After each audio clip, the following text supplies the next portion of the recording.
오늘은 성령 강림 주일입니다. 그리하여 오늘은 책별로 개관식 설교하는 것을 잠시 내려놓고 성령 강림 주일에 관한 말씀을 함께 나누고자 합니다. 성령 강림 주일은 예수님께서 약속하신 성령님께서 교회 가운데 임하신 날을 기념하는 주일입니다. 사도행전 2장을 보면 오순절에 성령님께서 임하셨습니다. 그때 제자들은 각 나라의 언어로 하나님의 큰 일을 말하기 시작했습니다. 두려움에 숨어있던 사람들이 복음을 전하는 사람들로 변화되었습니다. 닫혀있던 방 안에 공동체가 세상을 향하여 열린 공동체가 되었습니다. 예수님께서 명하신 대로 그들이 기다렸고 성령님이 그들에게 임하신 이후 그들에게 변화되어진 건 닫힌 공동체가 아니라 세상을 향하여 열린 공동체가 되었다는 것이지요. 그래서 성령 강림은 단지 개인의 은혜 체험이 아닙니다. 단지 거기에 머무는 그 수준이 아닙니다. 성령 강림은 교회의 시작입니다.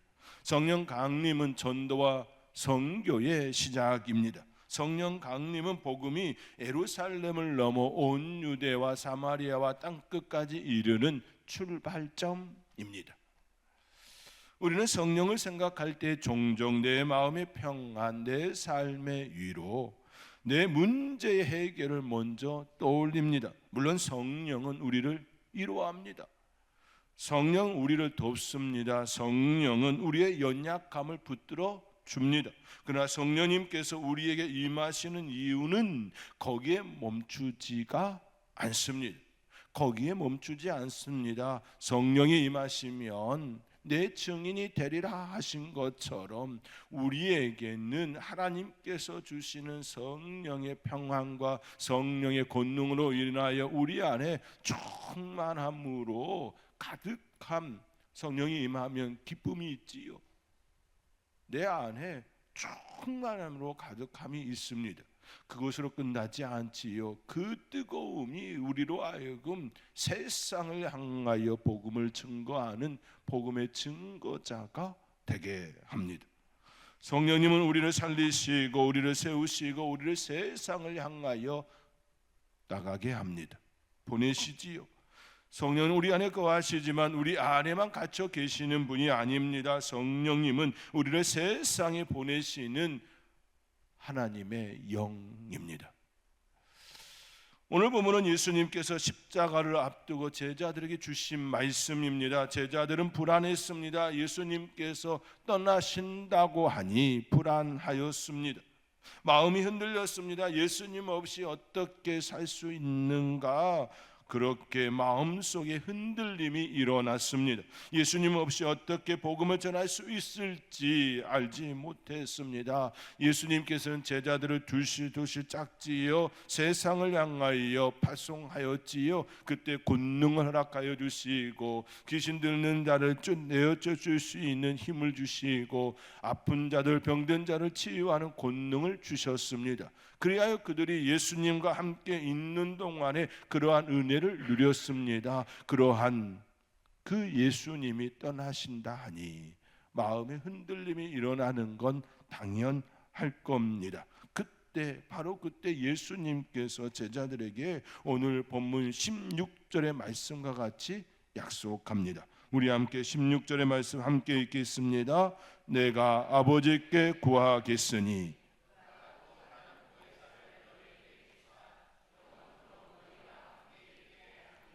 아멘. 영원토록 너희와 함께 있게 하리니. 예수님은 제자들을 홀로 두지 않았습니다. 주님은 다른 보혜사 성령 하나님을 약속하셨습니다. 그리고 그 성령님은 단지 제자들의 마음을 위로하기 위하여 오신 분이 아니라 제자들을 예수님의 증인으로 세우시기 위하여 내 증인이 되리라 하신 말씀과 같이 그들을 예수님의 증인 되게 하기 위하여 오셨습니다. 오늘 우리는 이 말씀을 통하여 성령 강림의 은혜와 그분과 함께 우리의 사역이 우리의 삶이 어디로 향해야 할지 또 생각하며 그 은혜를 따라 우리 안에 충만한 하나님의 역사가 넘치기를 주님의 이름으로 권면드리며 축원드립니다. 예수님은 성령님을 또 다른 보혜사라고 부르시지요. 보혜사는 우리 곁에 오셔서 도우시는 분이라는 뜻입니다. 위로자, 상담자, 변호자, 돕는 자의 의미를 담습니다. 제자들에게 예수님 보혜사와 같은 분이셨습니다. 예수님은 그들을 부르셨습니다. 그들을 가르치셨습니다. 연약할 때 붙드셨습니다. 두려워할 때 위로하시고 실패하였을 때에 다시 세워주셨습니다. 예수님은 그들과 함께 하나님의 놀라운 일들을 보여주셨습니다. 병 고치는 그 일들 가운데에, 귀신 들린 자를 내어 쫓는 그 가운데에, 말씀을 가르치는 가운데에 하나님께서 행하시는 그 일을 우리 예수님께서 친히 보여주심을 통하여 빈들에서는 오병이어로 남자 장정만 5,000명을 먹이는 그러한 놀라운 일들을 그의 제자들과 함께 보이셨습니다. 힘을 주셨지요. 그런데 이제 그 예수님께서 떠나신다 말씀합니다. 예수님의 말씀에 제자들은 불안했을 것입니다. 이제 우리는 어떻게 해야 하는가?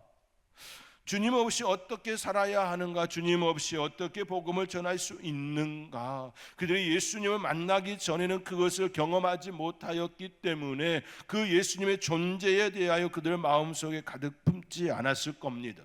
그런데 이미 예수님을 경험했습니다. 예수님의 놀라운 사역의 현장 가운데 가까이 있었습니다. 그러니 이제 예수님이 없다라고 하는 그 시간은 너무나도 힘든 시간이 될 수밖에 없습니다.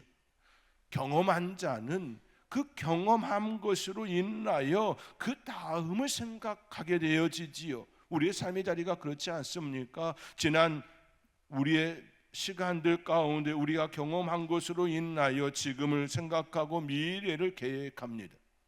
그렇지요. 그렇습니다. 경험이라는 것은 굉장히 중요하고 우리의 삶의 능력이 됩니다. 그러한 그들 제자들은 예수님을 이미 경험하였습니다. 그러니 예수님이 떠나신다라고 하는 그 말은 그들에게 충격이고 또 충격일 수밖에 없습니다. 그러한 그들에게 예수님께서 성령님, 다른 보혜사를 보내시겠다 약속하십니다. 이것은 예수님의 사역이 끝난다는 뜻이 아닙니다. 이는 성령님을 통하여 제자들과 함께 계속하여서 지속적으로 하나님의 일을 행하시겠다라는 그 말씀입니다. 선교는, 전도는 인간의 열심만으로 감당할 수 없습니다. 복음 전도는 사람의 말재주만으로 되는 것이 아니지요. 교회가 세상을 향하여 나아가는 것은 프로그램이나 조직의 힘만으로 되는 일이 아닙니다. 왜냐하면 선교와 전도는 영적인 일이기 때문입니다.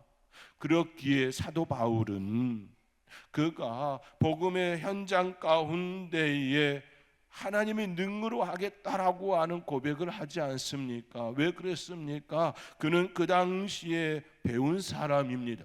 율법적으로나 세상의 그 학문에 대하여 굉장히 식견이 있는 사람이었습니다.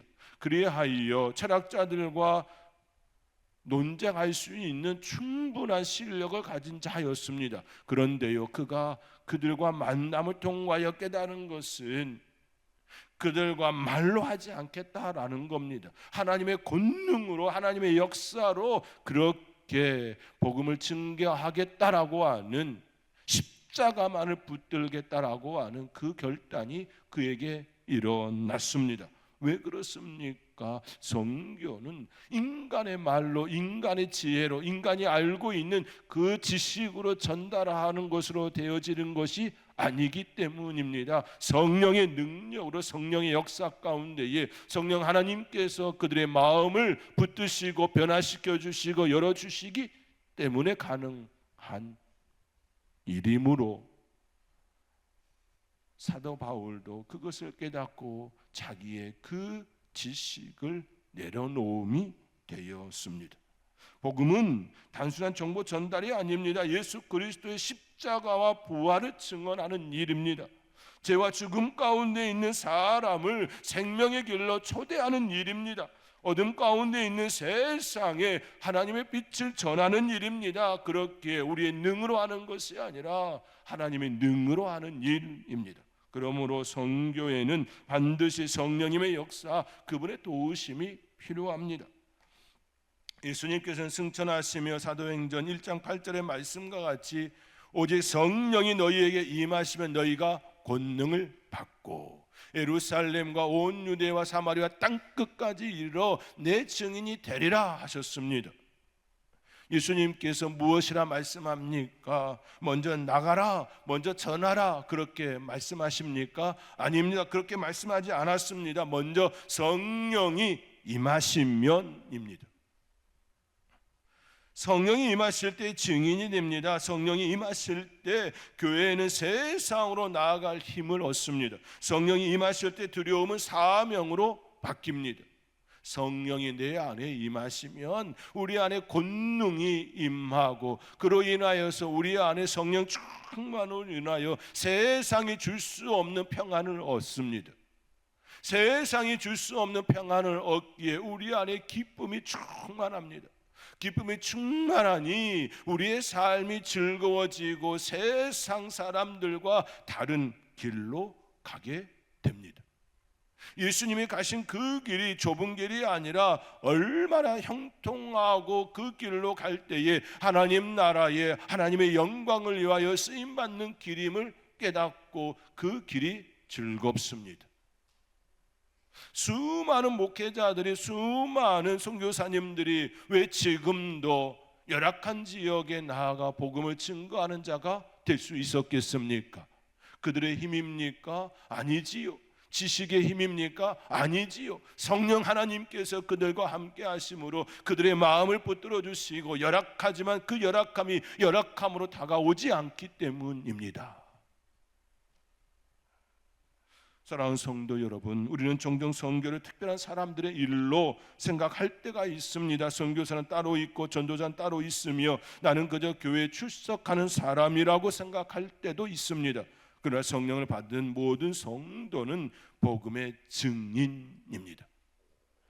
우리가 가정에서 복음을 드러내는 것, 직장에서 그리스도인으로 정직함을 지키는 것, 이웃에게 따뜻한 말 한마디로 주님의 사랑을 전하는 것, 낙심한 사람을 위하여 기도하는 것, 교회를 모르는 사람을 예배의 자리로 초대하는 것, 이것이 모두 선교와 전도의 자리입니다. 그러므로 특별한 사람에게만 주어지는 것이 아니라 우리의 삶의 자리가 선교이고 전도입니다.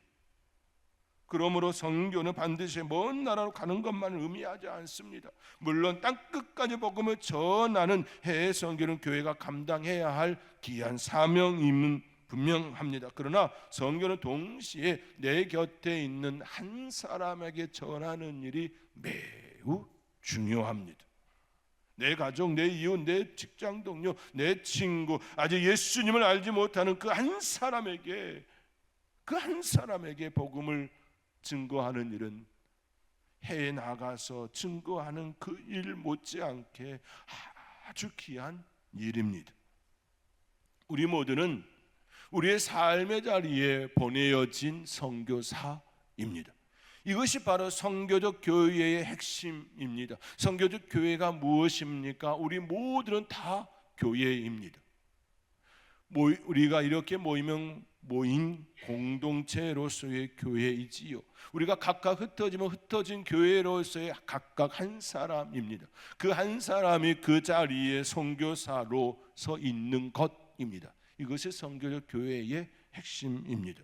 그 사명을 따라 성령님과 함께 성령님께서 주시는 그 힘으로 늘 승리하며 복음을 증거하는 예수님의 증인으로서의 삶을 살아내는 저와 여러분이 될 수 있기를 주님의 이름으로 축원드립니다. 예수님은 성령님을 진리의 영이라고 또 말씀합니다. 오늘 본문 17절의 말씀입니다. 우리 함께 17절의 말씀 함께 읽겠습니다. 그는 진리의 영이라 세상은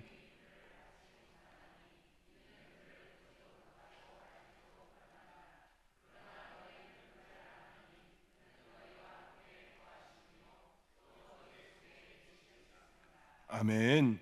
너희와 함께 거하시며 또 너희 속에 계시겠습니다. 성령님은 진리를 알게 하시는 하나님이십니다. 여기서 진리는 단순한 지식이나 교리가 아닙니다. 진리는 예수 그리스도이시지요. 예수님께서 자신을 가리켜서 내가 곧 길이요 진리요 생명이라 말씀하셨습니다. 나로 말미암지 않고는 아버지께로 갈 자가 없다 말씀하셨습니다. 성령님은 우리로 하여금 예수님을 알게 합니다. 예수님의 십자가가 나를 위한 은혜임을 깨닫게 합니다. 예수님의 부활이 나의 소망임을 믿게 합니다. 예수님이 단지 위대한 스승이 아니라 나의 주님이 되심을 알게 합니다. 이것은 성교와 깊이 연결됩니다. 성교란 무엇입니까? 결국 예수 그리스도를 전하는 것이지요. 교회 성교는 사람을 교회 건물 안으로 데려오는 데서 끝나지가 않습니다. 성교의 목적은 사람들이 예수님을 알고 예수님을 믿고 예수님 안에서 생명을 얻는 것입니다. 그렇기에 우리 선돌교회에 앞서서 이렇게 붙이지요. 생명을 살리는 선돌교회. 교회에 많이 와서 교회가 부흥하고 성장하는 것이 주 목적이 아니라 그들이 생명을 얻는 것, 예수님을 알고 영혼의 구원을 입는 것, 그것이 진정한 생명을 얻는 일이기에 생명을 살리는 선돌교회라고 우리가 계속해서 기도하고 꿈꾸고 소망하며 그렇게 교회가 세워지기를 소망하며 있는 것이지요. 성령의 은혜를 따라 성령의 권능 속에 있어야 할 교회의 본 모습이지요. 그러므로 성교는 성령의 역사 없이는 불가능합니다. 우리가 아무리 좋은 말을 해도 성령님께서 마음 열어주시지 아니하시면 복음이 들려지지가 않습니다. 귀로는 듣지만 마음에서 전혀 반응이 일어나지가 않습니다. 아무리 유식하고 멋진 하수를 가졌다 할지라도 성령님께서 깨닫게 하지 아니하시면 십자가는 단지 종교적 이야기로만 끝날 뿐입니다. 그러므로 기도해야 하지요. 성령 하나님 우리 안에 역사하셔서 또 우리가 전하는 그 일 속에 하나님 역사하셔서 그들에게 들려지게 하여 주시고 예수님을 그들의 주가 되어질 수 있도록 은혜 허락하여 주옵소서라고. 그렇게 하여 전도대가 복음을 증거하러 하기 전에 반드시 하는 일이 있습니다. 그것은 기도하는 일입니다. 만나는 사람들에게 예수 그리스도를 받아들일 수 있는, 지금 당장 들었을 때에 그들이 거부할지라도 그들의 마음속에 하나님께서 역사하여 주셔서 이후라도 예수님을 알게 되어지기를 기도하고 또 기도하며 나아갑니다. 사도 바울은 고린도 교회를 향하여 쓴 편지에서 성령으로 아니하고는 누구든지 예수를 주라 할 수 없느니라 기록합니다. 예수님을 주님으로 고백하게 하시는 분이 성령님이십니다. 그렇기 때문에 선교하는 교회는 기도하는 교회입니다. 전도하는 성도는 결국 성령을 의지하는 성도입니다. 우리가 누군가에게 복음을 전할 때 말만 해서는 아니 되지요. 준비해서 반드시 해야 될 것 말과 함께 기도입니다. 성령님 저 사람의 마음을 열어 주시옵소서. 복음이 들려지게 하옵소서. 예수님을 알게 하옵소서라고 하는 기도입니다. 성령님은 진리의 영입니다. 성령님은 복음을 깨닫게 합니다. 성령은 예수 그리스도를 증언하게 합니다. 사도행전 2장을 보면 성령이 임하신 후 제자들이 한 일은 자기 경험을 자랑한 것이 아니었습니다. 그들은 예수 그리스도를 전하였습니다. 베드로의 성령 강림의 현상을 설명하면서 결국 십자가에 못 박히시고 부활하신 예수님을 선포하였습니다. 부인하였던 베드로가 십자가에 돌아가신 그 예수님을 증언하는 자가 되었습니다. 성령 충만의 결과는 자기 자랑이 아닙니다. 성령 충만의 결과는 내가 성령의 은사를 입어서 예언하고 방언하고 치유 은사를 가지고 사람들을 치유하고 그러한 것들을 드러내기 위함이 아니죠. 그 모든 것들은 다 예수님을 주로 고백하게 하는 하나의 도구에 불과합니다. 그렇기에 사랑이 없으면 다 아무것도 아니라고 말하는 것이지요. 사랑하는 성도 여러분, 우리가 성령 충만을 구한다면 이렇게 물어야 합니다. 나는 예수님을 더 깊이 알고 있는가? 나는 예수님을 더 사랑하고 있는가? 나는 예수님을 누군가에게 전하고 있는가? 왜 그렇습니까? 성령이 우리 안에 임하시며 권능을 받고 예수님의 증인이 되어지기에 내 안에 예수님을 더 알고 있는가? 내가 예수님을 더 사랑하는가? 그것이 내 안에 확증이 되어지기 때문입니다. 사랑하는 성도 여러분, 성령 안에 예수님을 더욱더 사랑하며 그 은혜를 고백하며 살아가는 멋지고 아름다운 복된 하나님의 사람들 될 수 있기를 주님의 이름으로 축원드립니다. 오늘 본문 17절 하반절에 그는 너희와 함께 거하심이요 또 너희 속에 계시겠음이라 말씀합니다. 이 말씀은 참으로 놀라운 약속입니다. 성령님은 우리 곁에만 계시는 분이 아닙니다. 우리 안에 거하시는 분이십니다. 성도의 삶은 성령께서 거하시는 성전, 우리가 성정되게 하시는 분이십니다. 우리는 혼자 살아가는 존재가 아닙니다. 하나님께서 우리 안에 거하십니다. 그런데 성령께서 우리 안에 거하신다는 것은 우리만을 위한 은혜가 아니지요. 성령 우리 안에 거하시면 우리를 세상 속으로 보내십니다. 그 안에서 증인된 삶을 살 수 있도록 함께 하심입니다. 물이 고이면 썩습니다. 그러나 흐르면 생명을 살립니다.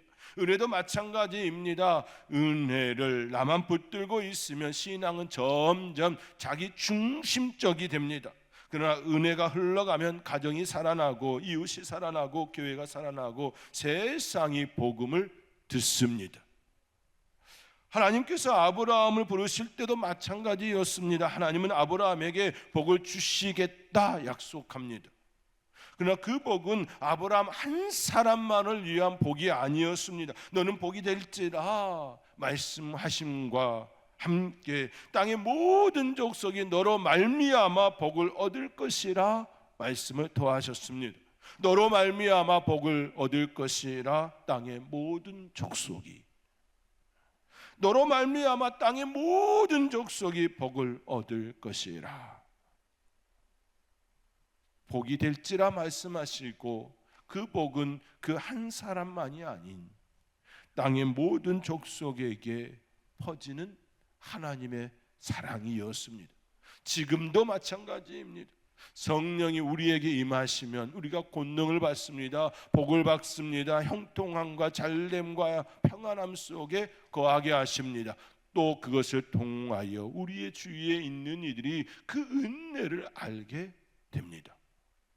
이 아름다운 사랑의 자리가 저와 여러분의 삶의 자리이고, 이 삶의 자리가 날마다 성령 충만함 속에 그 권능으로 우리 주위에 있는 모든 이들이 그것을 알고 기뻐하며 즐거워하는 아름다운 저와 여러분의 삶의 자리가 될 수 있기를 주님의 이름으로 축원드립니다.